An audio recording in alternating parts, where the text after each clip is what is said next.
So KCR ఎలా అయితే రాజేందర్ ఓడిపోవాలనుకున్నారు, ఈటెల రాజేందర్ మీద సేమ్ అదే తరహా కోపం అనేది రేవంత్ రెడ్డికి కూడా ఉంది. గతంలో ఇలాంటి ఇన్సిడెంట్స్ కూడా జరిగాయి కాబట్టి కేవలం అది ప్రెస్టీజ్ ఇష్యూ, తన సిట్టింగ్ స్థానమే కాదు, ఈటెల రాజేందర్ బరిలో ఉన్నారు కాబట్టి అనేది కూడా అక్కడ కనిపిస్తుంది కదా. తెలియదు నాకు.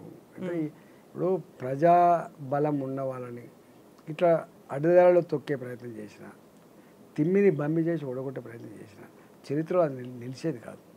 నేను ప్రజల్ని నమ్ముకున్నాను. నా చరిత్ర మల్కాజిగిరి ప్రజల హృదయాల్లో ఇట్లా కనబడుతుంది, తెలిసిన పుస్తకంలా కనబడుతుంది. అందుకనే నాలాంటి మీద కక్ష కట్టి ఓడగొట్టాలని చెప్తే ప్రజలు కదా ఓటేయాల్సింది, నువ్వు కాదు కదా ఓటేసేది. నిజంగానే మీరే ఓటేసి కనుక గెలిపించే అధికారం ఉంటే కథం పెట్టి తిరగవచ్చు. కానీ ప్రజలు అక్కడ మల్కాజిగిరి ప్రజలు 37 లక్షల మంది అలా ఓటేసి గెలిపారు. సో ఇప్పుడు రేవంత్ రెడ్డి ఎంపీగా ఉన్నప్పటికీ కూడా 7 అసెంబ్లీ సెగ్మెంట్లను బీఆర్ఎస్ గెలుచుకుంది అనుకున్నప్పుడు అక్కడ బీజేపీకి కూడా ఒక అసెంబ్లీ సెగ్మెంట్ కూడా లేదు. మరి మీరు ఎలా పోటీ చేస్తున్నా, మీకు సపోర్ట్ అనేది ఎలా వస్తుంది? ఇక్కడ ఇష్యూ ఏంటంటే ఇది జాతీయ ఎన్నికలు, దేశ భద్రత, సమగ్రత, అభివృద్ధి, ఆత్మగౌరవం ఇవన్నీ కలగలిసినటువంటి ఎన్నికలు ఇవి.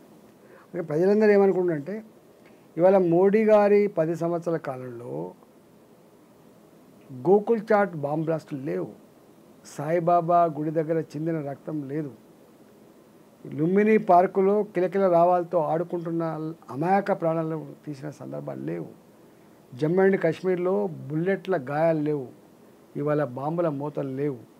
ఇవాళ ఇట్లాంటి అనేకం ఇలా మోడీ గారి హయాంలో ఉన్నాయి. కాబట్టి డెఫినెట్గా మళ్ళీ మోడీ గారినే ప్రధానమంత్రి చేసుకోవాలి. భారతదేశాన్ని 11వ ఆర్థిక వ్యవస్థ నుంచి 5వ ఆర్థిక అతిపెద్ద వ్యవస్థగా ఏర్పాటు చేసింది కాబట్టి ఎదిగింది. కాబట్టి రేపు 3వ అతిపెద్ద ఆర్థిక వ్యవస్థ ఎదగాలంటే మోడీ గారే అధికారం రావాలని చెప్పి భావిస్తారు. కాబట్టి ఈ పార్లమెంట్ ఎన్నికలు అనేటివి ఈ కింది ఎన్నికలు కాదు, చిన్న ఎన్నికలు కాదు, రాష్ట్ర ప్రభుత్వాల ఎన్నికలు కాదు, ముఖ్యమంత్రి ఎన్నికలు కాదు, ప్రధానమంత్రి ఎన్నికలు. కాబట్టి భారతీయ జనతా పార్టీకే ఓటేయాలి. ఆయనకు సరితూగే నాయకుడు లేడనేది ప్రజల భావన. ఇలా కాంగ్రెస్ ఉంది, 40 ఉన్నాయి, వస్తే 40 వస్తాయా, 45 వస్తాయా, లేదు 35 వస్తాయా, అంతే తప్ప ప్రభుత్వం అయితే ఏర్పాటు చేసే ఆస్కారం లేదు. ప్రభుత్వాన్ని ఏర్పాటు చేయగలిగే సత్తా, శక్తి ఇలా భారతీయ జనతా పార్టీకి మాత్రమే ఉంది. మోడీ గారే ప్రధానమంత్రి అయ్యేటువంటి ఆస్కారం ఉంది. సో మీరు ఇప్పుడు ఒక మాట అన్నారు, కాంగ్రెస్కి 40 వస్తాయా అంతకంటే తక్కువ వస్తాయా అన్న మాట. కేటీఆర్ కూడా అదే మాట చెప్తున్నారు, కాంగ్రెస్కి 40కి మించి రావు, ఆ తర్వాత పార్లమెంట్ ఎన్నికల తర్వాత రేవంత్ రెడ్డి బీజేపీలో జాయిన్ అయ్యేటువంటి మొట్టమొదటి పర్సన్ అవుతాడు అని. నేను అట్లా ప్రిడిక్షన్ చేసి చెప్పలేను. కానీ ఈ రాజకీయాల్లో ఎప్పుడు ఎవరు ఎటుపోతారో, ప్రభుత్వాలు ఎప్పుడు ఏమైతాయో చెప్పటట్లేదు.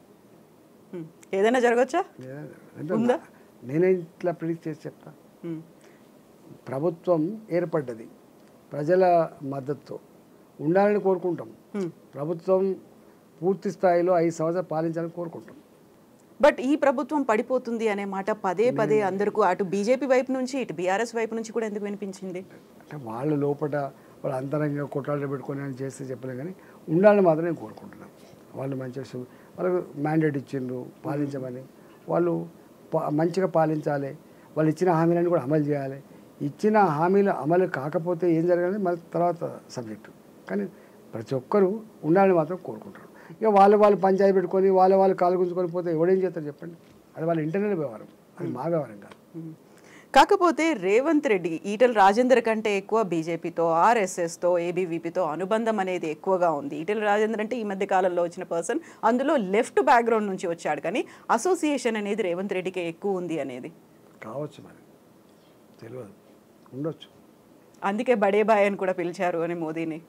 అదే బడే బాయ్ అని పిలిచిండు, పెద్ద అన్న అని పిలిచిండు, మోడీ ఏంది గిడేంది అని కూడా మాట్లాడిండు ఆయన. ఈ మోడీ ఏంది గిడి ఏంది అన్న ముఖ్యమంత్రి చాలామంది పోయిండ్రు, కలగలమని కలిసిపోయిండ్రు వింటుండ్రా. మళ్ళీ అదే నోర్లు మోడీ చాలా గొప్పోడని చెప్పిన సందర్భాలు ఉన్నాయి. మరి ఈయన మోడీని పెద్ద అని అన్నాడు, మోడీ ఏంది గిడేంది అని అన్నాడు. రేపు ఏమవుతుందో చూడాలి మళ్ళీ.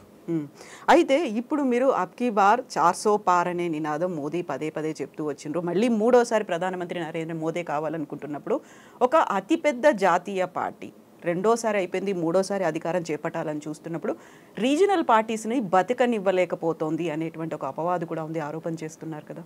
ఇక్కడ ఇష్యూ రెండండి. మోడీ గారు ఈ నినాదం ఇయలే. అబ్కీ బార్ 400 పార్ అనేది మోడీ గారు ఇచ్చిన నినాదం కాదు. భారతీయ జనతా పార్టీ ఇచ్చిన నినాదం అంతకంటే కూడా కాదు. ఈ నినాదం ప్రజాగర్భ నుంచి పుట్టుకొచ్చింది. ప్రజలే స్వయంగా మోడీ గారు చేసిన 10 సంవత్సరాల సేవకి 400 సీట్లు ఇచ్చి గెలిపిస్తామనేటువంటి నినాదం ప్రజల నుంచి వచ్చింది. అందుకనే మోడీ గారు ఇచ్చిన నినాదం కాదు ఇది. ప్రజలు ఇచ్చిన నినాదం కాబట్టి, ప్రజలే ఓట్లేసి గెలిపించేవాళ్ళు కాబట్టి అది సంపూర్ణంగా విజయం సాధించే ఆస్కారం ఉన్నది. మరి రీజనల్ పార్టీస్ని బతకనివ్వట్లేదు. ఎందుకు బతకలేరండి? రీజనల్ పార్టీలు ఒకటి గుర్తుపెట్టుకోండి, రీజనల్ పార్టీలు సొంత జాగీర్లలాగా ప్రజల్ని బానిసల్లాగా భావిస్తే తప్పకుండా పరివారిక రాజ్, మోడీ గారి భాష చెప్పండి, పరివారిక రాజ్, తండ్రి కొడుకు మనమడు లేదా బిడ్డ లేదా ఇట్లాంటి పరివారిక రాజ్ నహి చెలేగా అని చెప్పేది భారతీయ జనతా పార్టీ. మీకు తెలుసు మా దాంట్లో ఎంత స్ట్రిక్ట్గా అమలు చేస్తాం. ప్రజాస్వామ్యంలో ప్రజలు ఓట్లేసి గెలిపిస్తే దాన్ని వారసత్వంగా వచ్చే రాజకీయాల్లాగా రాచరికంలాగా వ్యవహరిస్తారో కుదిరేది కాదు. నెంబర్ 1. నెంబర్ 2 ఏంటంటే దోపిడీ. అంటే ఈ రాష్ట్రం నాకు అప్పచెప్పిండ్రు, నేను ఏమైనా చేసుకోవచ్చు, ఎంతైనా దోసుకోవచ్చు దాచుకోవచ్చు అంటే కాన్సెప్ట్ తప్పండి. అందుకని ఇప్పుడు ఢిల్లీలో ఉన్న సర్కార్ ఉన్నది, ఆయన దేనికి వ్యతిరేకంగా వచ్చిందండి? కరప్షన్కి వ్యతిరేకంగా పుట్టిన పార్టీ ఎట్లా కరప్షన్లో కూరుకుపోయిందో మీకు తెలుసు. ఇలా అట్లనే టీఆర్ఎస్ పార్టీ నాకు ఎవ్వరు లేరు, నేను తెలంగాణ ప్రజల కోసమే జీవిస్తున్నా అని చెప్పిన కేసీఆర్ గారు, తెలంగాణ వస్తే కాపల కుక్కలాగా ఉంటానన్న కేసీఆర్ గారు, దళితుల్ని తొలి ముఖ్యమంత్రి చేస్తానన్న కేసీఆర్ తానే ముఖ్యమంత్రి అయితే అయిండు. కానీ మాలాంటి వాళ్ళని కూడా దూరం చేసుకొని మాలాంటి వాళ్ళ ఆత్మగౌరవాన్ని కథం పట్టించి ప్రజల్ని కూడా కలవకుండా ప్రజల అంటే కనీసం గంజలీకలకు తీసేసి మొత్తం ఎట్లా సంపాదించుకుంటూ చూసిన తర్వాత ఏముంటుందండి? డెఫినెట్గా ఎంబడి పడతారు, ప్రజలు ఎంబడి పడతారు, ప్రజాస్వామ్యాన్ని కాపాడాలన్నటువంటి వాళ్ళు కూడా ఎంబడి పడతారు. అయితే ఇప్పుడు అరవింద్ కేజ్రీవాల్ కావచ్చు, లేకపోతే కవిత అరెస్ట్కి సంబంధించి ఈ రెండు కూడా రీజనల్ పార్టీస్. గతంలో జార్ఖండ్లో హేమంత్ సోరెన్ అరెస్ట్ కావచ్చు, అది కూడా రీజనల్ పార్టీ. ఇవి అయ్యేసరికి ఆ ఆరోపణ వస్తుంది మీ మీద ఉన్నటువంటి అపవాదు. మేము స్పష్టంగా ఉంది, రాజీ పడే ప్రసక్తి లేదు. ఈ దేశంలో రాజకీయ పార్టీలుగా, రాష్ట్రాలను పాలించే పార్టీలుగా తాత జాగీర్లాగా దాచుకుంటా అంటే క్షమించే ప్రసక్తి లేదు. ప్రజాస్వామ్యంలో దానికి ఉండే వ్యవస్థలు దానికి ఉంటాయి. ఆ వ్యవస్థ